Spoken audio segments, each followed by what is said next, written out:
Hi guys, my name is Annabelle from Horizon Cosplay, and today we're going to be fixing Aurora's petticoat. Now, last time we were making this petticoat, this happened. Somehow I seem to have made this far too long. This only has 2 layers on, and I was going to add a third, but as you can see, it is way past my knees, which is where I originally wanted it to end. Because of that, the petticoat is not nearly as fluffy as I would like, and it's also, you know, not the right length, so we're gonna have to fix it. Luckily, it has been sat in the naughty corner for a week, and while it has been sat there, I have, you know, gone and had a bit of a brainstorm as to how I want to fix it, and I think I figured out a way that doesn't completely destroy all the work I've done so far. Because even though it might not be correct, I actually really like how it is right now, and I don't want to just wreck the hours that I've put into it. Anyway, we still have like several tens of meters of tulle to sew together, so I suppose that should be our first job. So this is a note for everyone who puts a project in the naughty corner. Make sure you like actually fold your fabric properly, because this is honestly, I think I screwed it up, and I think the cats have jumped on it and clawed it a little bit, so there's probably some holes, but it's tulle, so I'm not going to worry too much. But it is an utter mess, and I don't think you can iron tulle. I'm pretty sure it just melts. So we're just going to have to stitch it all together and hope that it just adds a little more ruffle. Can I just say how long this took me to sew? Honestly, there was so many strips of fabric to turn into a giant loop here. It really did feel as if I was taking forever. For each strip, there was one rough edge that needed to be trimmed off. I did this as I was going, as I thought this might save some time, and I also didn't pin my pieces together this time around either. Instead, I just held them in place to, again, save some time, as I wanted to finish this project before I turned grey and old. So I am currently playing a game of thread chicken with this reel of thread, and guess what? 99% sure I'm gonna lose here because I still haven't even like turned the seams into French seams yet, and that's all I've got left. It was surprisingly easy to find the end to turn this long strip into a giant loop, and then we had a big circle and the seams just needed to be made French. So this is just to show you guys that sometimes you really do just work with what you've got. So you can see that my cat's got a hold of this piece and they've put a hole in it, and there's a few other pieces like this with holes, and I've just chucked it on the chair so you know you can actually see it, because this fabric is practically see-through when it's on anything light. And basically, you know what, it's going to be ruffled. It's also the under part of a skirt, and I've just decided, you know what, I don't care. If it needs patching later on, I'll patch it, but honestly, it is what it is. So I was about to start sewing and I realised that I've already lost the game of thread chicken because my bobbins actually run out of thread. So let's go over here and see if we can find some thread. Take off Ben's bag from my sewing table. Oh, there goes some shampoo. And we want pink. We want it to match this pink. What have we got? There's this one. That one matches, and it isn't particularly fancy thread, so I don't mind using it on the petticoat. I mean, there's this one as well. I think we're going to go with the other one. That one just seems better. So yeah, okay, that was easy. Back to sewing. Honestly, half the reason I got so frustrated with this petticoat in the first place is simply how long it takes to sew. Skill-wise, I honestly don't think it's actually that hard, and if you want to give it a go yourself, the pattern is available on both my Ko-Fi and my Etsy shop. The link for both are in the description below, by the way, if you wanted to check them out. Or if you wanted to stay up to date with my patterns, we also have a Discord now. I highly encourage you to join because I am looking for many people to chat about cosplay, history bounding, and just all around nerd out over sewing things, so please do drop in and say hi. Again, the link is in the description, and I look forward to meeting you. Anyway, there's just so much fabric here that it takes a while, and unfortunately I'm someone who likes to see immediate results and not have to wait. Just to give you an idea of how much fabric there is here, once I finished sewing, I pulled the loop across my living room to double check I hadn't missed Frenching any seams, and guys, I will remind you again, all this fabric is just one part of the petticoat. It is mad! So firstly, if I happen to look as bad as I'm feeling right now, I'm very sorry. I'm probably a bit of a mess, but let's get on to the project. So now we have our giant loop of tulle. We need somewhere to attach it to. So my next thing I'm going to do is actually unpick the French seam that I did at the top of the skirt, and yeah, just kind of go with that really. And I'll tell you what happens next once that's done. Because I was wanting to reuse everything I was unpicking, I made sure to go slow and do it as neat as humanly possible, so that it left as few marks as possible. Unfortunately, this did have the side effect that it just took forever to do, but at this point I'm feeling that's the story with all of this petticoat. Nothing I'm doing is particularly hard or challenging, but there is just so much fabric it just takes forever. And if you can't tell, I'm being literally driven mad here. In fact, just unpicking the first row stitching took up my entire 3-hour lunch break, and doing the second row took most of my afternoon. The next day, I then spent my evening overlocking the raw edges of the top piece of the petticoat. I've actually no idea why I didn't do this the first time around, to be honest. I'm sure I meant to, considering I definitely made a note of how bad this stuff frays, but I didn't, and having unpicked the French seam, the edge was in a bit of a sorry state, so this definitely had to be done this time around. And no, I'm not worried about doing it in a non-matching thread. These edges are again going to be French seamed, and so hopefully you won't be able to see it. The only person who should hopefully be getting an up-close look of this when it's being worn is my husband Ben, but that's only if he's been extra good. So it's about 10 o'clock at night, and I was about to give in to my overwork myself instincts and ruffle all this, do it all with a ruffling stitch so I could pin it on tomorrow, except I picked it up, and what Sherlock has done, he has basically ruined this entire section, which is fine, I can make another one, but like, it's not even just like a little bit ruined so that I can just ignore it like with the other ones, like where it's little holes. He's like literally torn it in half. Oh, so I now need to go through this entire skirt and make sure this is the only section that needs replacing.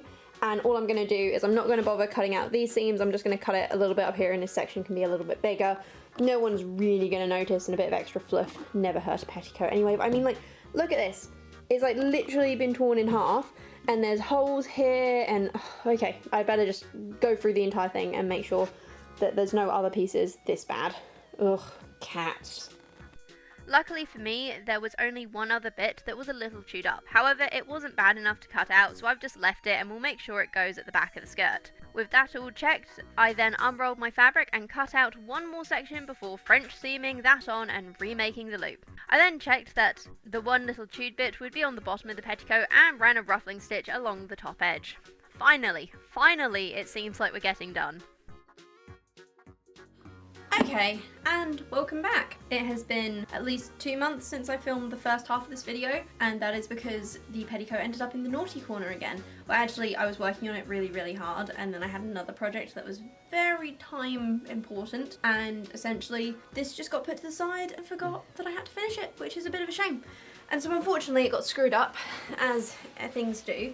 So this, the top of the skirt's absolutely fine, but the rest of it is in an utter ball, and to top it off, we actually had to wash it because our cats like to bring in mice from the outside world. And so when I went to get it out, there was so much mouse poo in this and pee that it had to go through the washing machine because their mouse had made a nest in it. Thankfully, Mousy doesn't seem to have chewed it up at all as far as I can tell, but it's been stuffed in the washing machine. We didn't exactly dry it flat, so we're gonna attempt to iron tulle on the lowest setting that my iron will allow, and with cotton over the top. There is meters and meters and meters of this stuff, so the conclusion is if I can get it ironed tonight, tomorrow we'll pin it all together, sew it all down, and then hopefully by the end of the day tomorrow we might actually have a skirt. So I got started ironing and quickly realised that I didn't have to iron every single inch of the tulle to make it lay flat, thank God. Instead, I just gave it a rough once over every foot or so, and that was enough to make it work. I also discovered that the mouse who made a nest, and who we released unharmed into the wild by the way, had indeed nibbled some holes in the fabric. None of them were big, and there was nothing that I was too concerned over, and at this point I just wanted this petticoat done and finished, as I've decided that I officially hate making petticoats, and so if I never have to do another one again, it would honestly be too soon. Also, how do you guys like my new iron? This thing has an ultra powerful steam function and is honestly the best thing I've ever owned. Well, I say owned, technically this is only on loan to me, not that I ever intend to give it back. Sorry, Curtis. Because I wasn't going to be doing any more tonight, I folded up the fabric, which was a nightmare in itself, and put it back into the box. Also,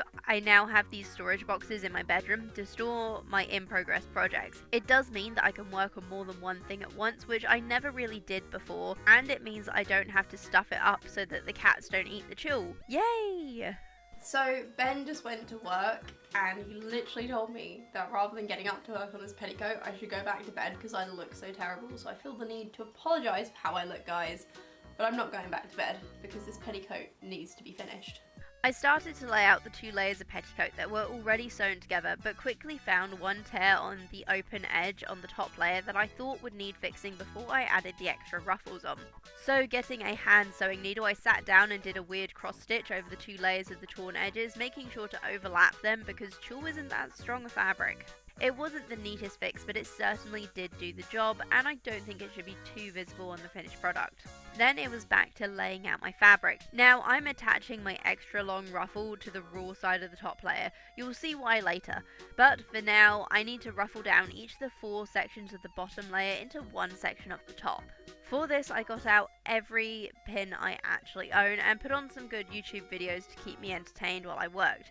Also, if you like watching YouTube, especially cosplay and history bounding, along with the odd vintage sewing machine unboxing, I would also recommend you subscribe while you're here. I post every Wednesday, so there's always something new to watch, and I would very much appreciate the support. Sewing this on again took forever. I reduced my stitch length as well to accommodate for the holes in the tulle fabric. Once that first layer was done, I flipped the skirt over and made them French seams to hide the raw edges. Why, hello there, let's have a little chat real quickly. So, yesterday, I could have finished the petticoat, I just ran out of spoons. I went to bed at like 5 o'clock, it is currently about 6:30 in the morning, I have just woken up, but we have to go to work in a few hours, and as much as I don't want it done before I go to work, I at least want to have the ruffling stitch done on the skirt. So we have meters and meters of this stuff, and essentially the plan is we have the top ruffle in between the 2 other ruffles, and we're just gonna fold this in half, and at the halfway point we are going to run a ruffling stitch along there. Now I don't think I'm going to pin it beforehand, I think I'm just going to fold it as I go, and if it's a little uneven, it's a little uneven. At this point I just want the whole thing sort of well done. Folding the fabric in half, I stitched along the edge. I tried to use a ruffling stitch for this, but for some reason it just seemed to struggle to catch. Once it was done though, I sat down to start pinning the skirt to the top layer of fabric. I did have to get a hand sewing needle out every now and again to fill in for the missed stitches, but it worked out well, so soon enough it was all pinned together. Later on that evening I sat down to sew, first putting wrong sides together and stitching them down before I was going to flip them over to create a French seam.